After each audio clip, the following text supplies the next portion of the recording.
welcome to the Rock Metal Podcast. I'm your host, John Harris, and on my right-hand side is my right-hand man, Gabriel. We have the Emily Rose we give to the White Queen. Is Emily Rose the White Queen? We'll find out. Find out today on the Rock Metal Podcast because we have Bone Broke Kings who have a couple of banging singles out. Right now I'm being joined by Tom and David. I'm going to share some more information about what the Bone Broke Kings have got going on. So Tom, David, welcome to the show. Thank you for having us. Thanks again for having us, yeah. Yeah, absolutely great to have you on. And, you know, the funny thing is, Gabriel, what did you say when you were checking out the Bone Broke Kings? It was pretty good stuff. Yeah, pretty good stuff. And you heard, what was it, Emily Rose? Is that the track you heard? Mm-hmm. I didn't hear the White Queen, but okay, some good stuff, you guys. Thank you, mate. Thank you. You're welcome. Mm-hmm. So I guess that's my first question. Is Emily Rose the White Queen? Is the White Queen Emily Rose? No, they're not actually related. Okay. Well, that was a massive letdown. I was hoping for a story there. But I guess in other news, take us through these tracks. Emily Rose, White Queen. So White Queen came out first, then Emily Rose came out. Who are these people? Is there a story? Yeah and no. They're all sort of, when I delve into lyrics, they're all things that people experience in life, sort of thing, or things that might have happened to me, or, you know, the things that you see going around. So basically with White Queen, I can't really delve too much into it because of small ears. But there's a meaning. Yeah, there's a meaning behind it. But I mean, when I write lyrics, I like to sort of leave it open to people's interpretation as well. So it could mean, you know, it means something to me, but it could mean something completely different to somebody else. Mm-hmm. Okay. So now either I have to get tricky and try and figure out ways to ask questions to get you to talk about the lyrics, or we just talk about what your favorite kind of pizza is, or... I love pizza, yeah. Who doesn't love pizza? It's got to be a pepperoni every time. Pepperoni pizza. I like pepperoni pizza too. My favorite. Yeah, I mean, to be fair, long story short about the White Queen, it's sort of related to drugs and how it brings people down and how it makes people happy sometimes, and the 50-50 in that. Okay, interesting. The 50-50 in that. So I guess the up and then the crash. Yeah, absolutely, yeah. Okay. Yeah. So that's what that was my take on it. But again, I don't like to make the lyrics obvious in that regard. I like people to think about it and maybe work it out for themselves. Mm-hmm. Mm-hmm. Yeah. And I read in here in the stuff that was sent to me across my desk that Zeppelin was an influence on you guys, and I see you're wearing a shirt that says "Good times, bad times." That's right. Yeah. Representing. Yeah, absolutely. Led Zeppelin are massive, especially Jimmy Page for me. Massive influence on me, and I think Dave will tell you the same about Bonzo. Oh yes, yeah, Bonham definitely. Okay, cool. So then, Tom, you then did all the lyric writing.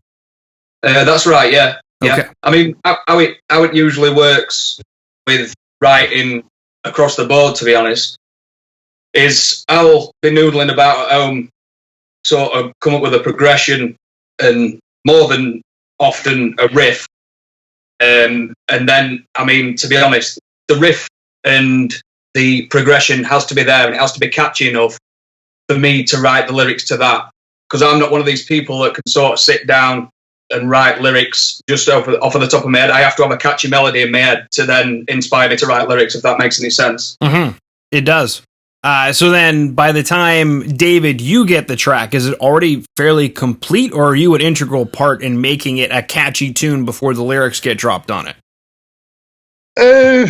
Well, it depends. It changes song to song, I guess.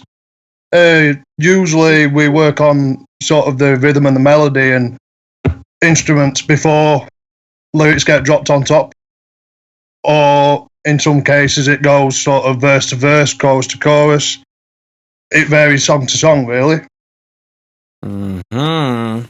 There is times where and it's quite a rare occasion where the lyrics haven't been there, and we sort of chew it out between the band, and then drop the lyrics in after. But like I said, more often than not, there's been lyrics there, aren't there, Dave? It's just but the drums and the bass and the other guitar from Jack. It is a work in progress between us, so they all jump in on their bit, but it happens quite organically as well. Mm-hmm. As soon as we get rolling, it doesn't take long to get a full song together at all.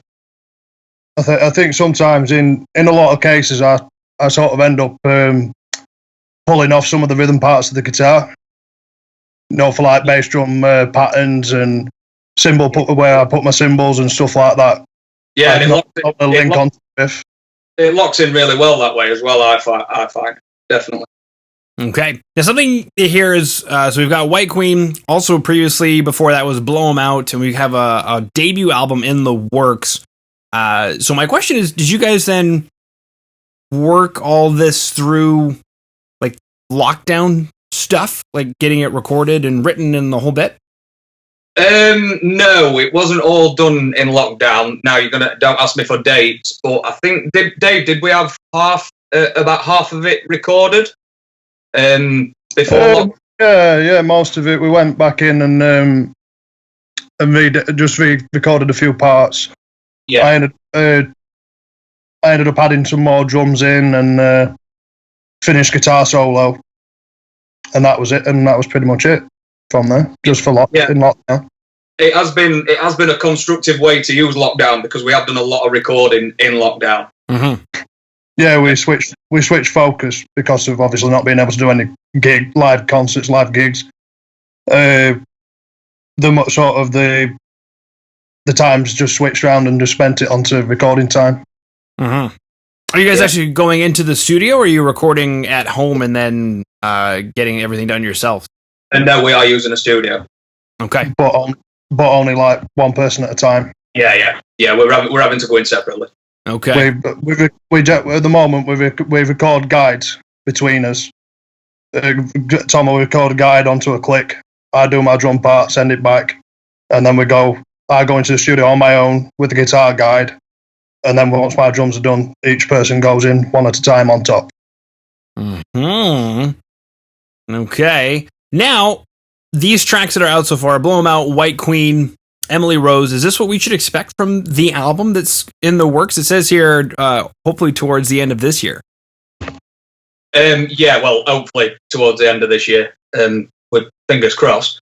But yeah, absolutely. I find it's a big 50-50 split. I mean, most of my influences come from bands that do the soft and the heavy blues-based stuff really well. So I like to have something like really delicate in there, and then something that's going to absolutely tear your face off. Mm-hmm. So yeah, it is. I reckon it's a good even balance of quite heavy riffy stuff to quite soft melodic bluesy stuff.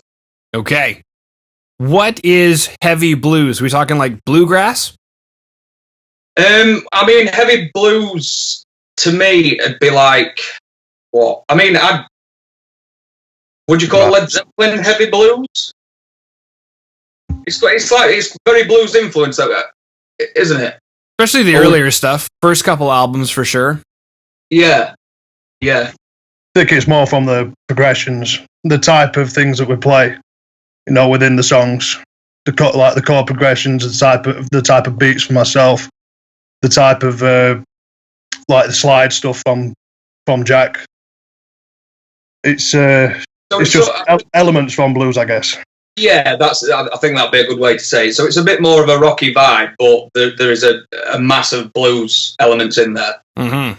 It's an interesting time frame because, what was it, in the late 50s, early 60s, you had Elvis taking blues songs and kind of like rockifying them, which then inspired bands in the UK like the Rolling Stones and the Beatles, which then eventually later inspired like, Zeppelin and whatnot.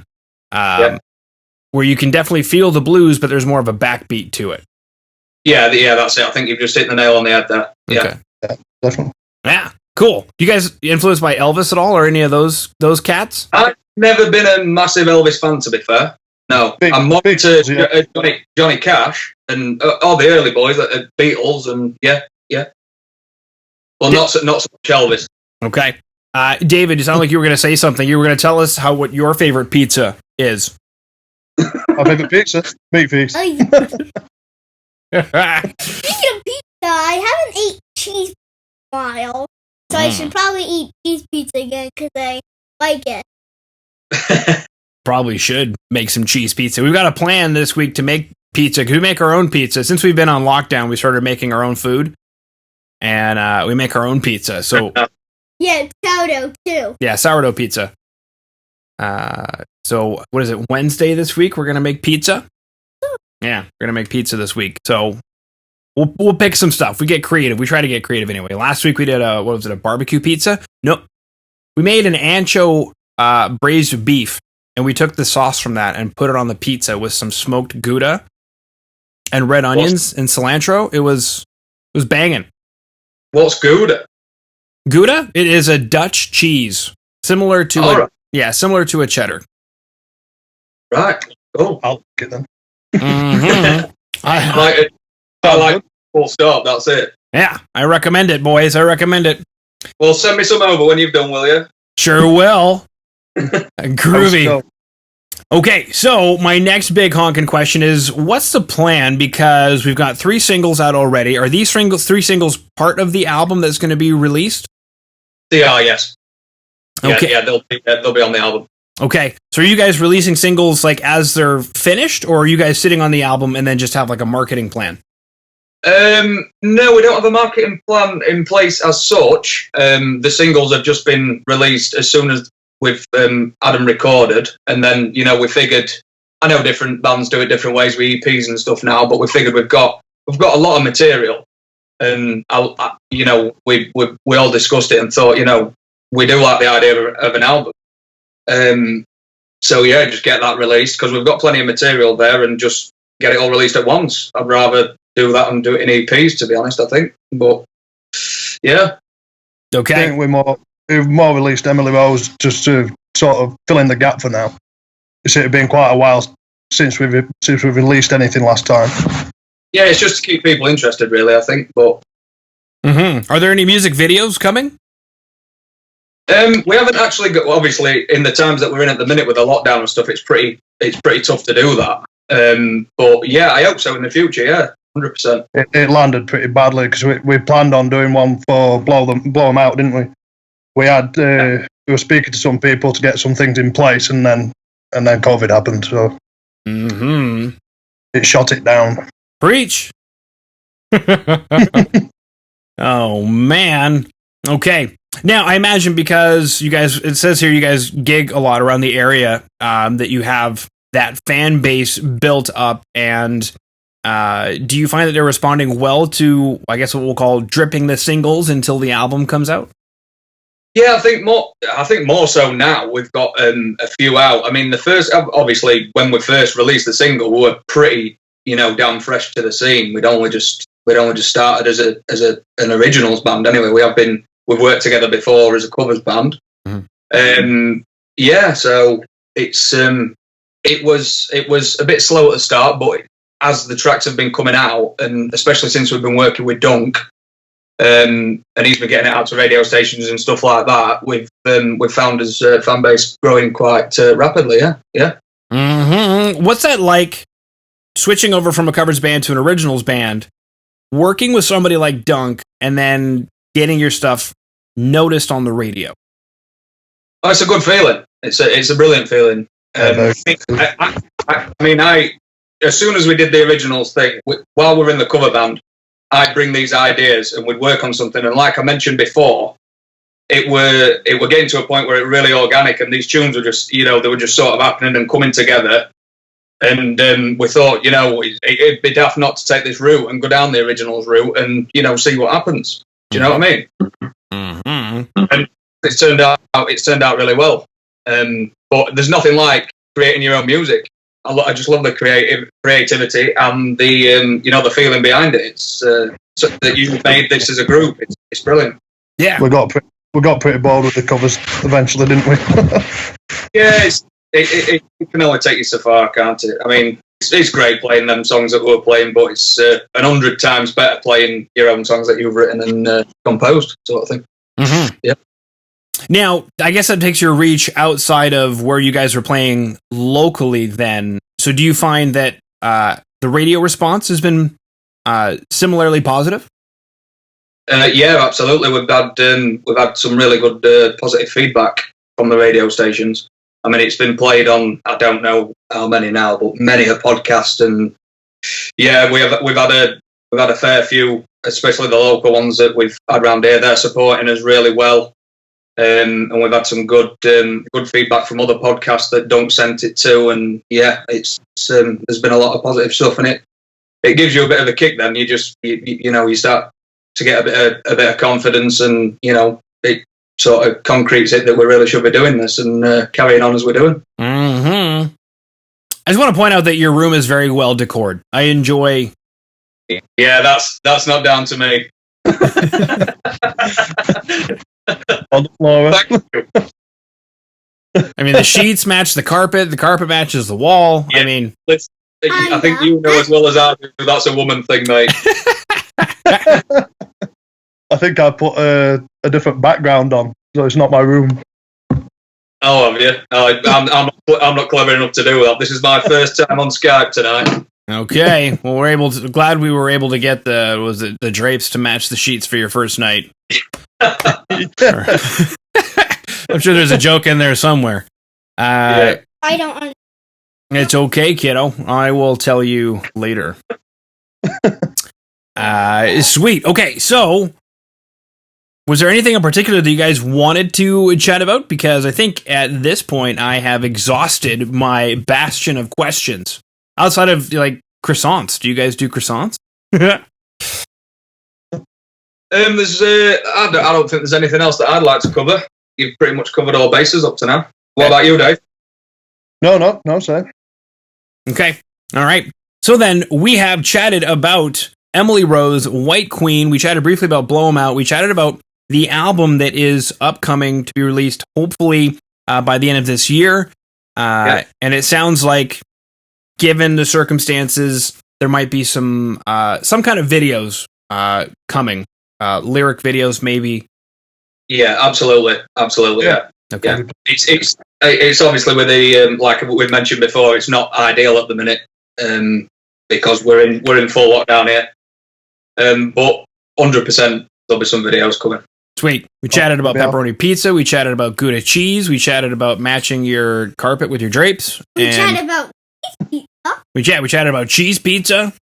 We chatted about 2 types of pizza. 2 types of pizza. Beautiful. Yeah. 2 types of pizza is the best kind of pizza. That's right. Oh, we haven't chatted about Mario yet. Mario, yeah, we should chat about Mario. Cool. Actually, that'd be a fun segment on the show. Like if we were to do this like as a real show, like you guys are on the couch, we're like, all right, now it's time to go play Mario Kart, and we like walk over to the thing and we play Mario Kart. I would be 100% up for that. Yeah. Oh, I think I'm gonna write that down. That's a cool idea. If COVID wasn't happening, that would be the case. That would be the case. All right, sweet. So, Tom, David, unless there's anything else that you want to throw out there, I just wanted to thank you for coming on to the Rock Metal Podcast today. No, thank you very much for having us. It's been great. Thank you for having us. Giving us the opportunity. Yeah, go ahead and hit stop, please, sweetie.